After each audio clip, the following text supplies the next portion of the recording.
अरे सुना हो भाई, बदल रहल बा दौर, बंगाल के गलियन में उठल नया शोर।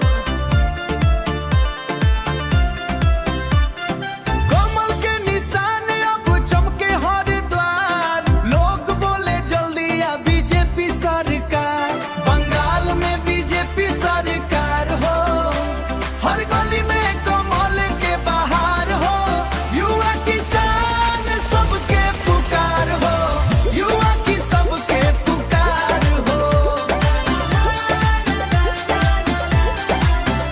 अब की बार नया विचार हो। कोलकाता से लेके गांव के बाजार, चर्चा में बस एगो नाम बार बार। रोजगार से इच्छा के होखे बात, जनता मांगे अब विकास के साथ।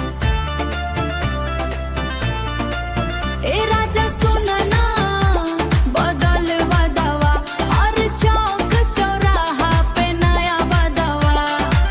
सपना सजल बा नया बिहान के, जनता बोलो साथ विकास के। ढोल बजे नगाड़ा बाजे, कमल वाला झंडा साजे।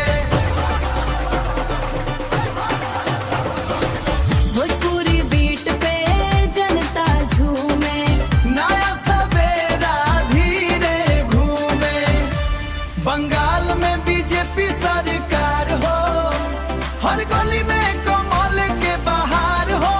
युवा किसान सबके पुकार हो, युवा की सबके पुकार हो।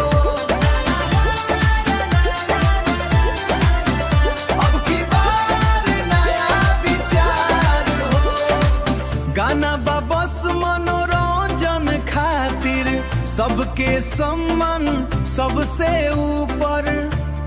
मिलजुल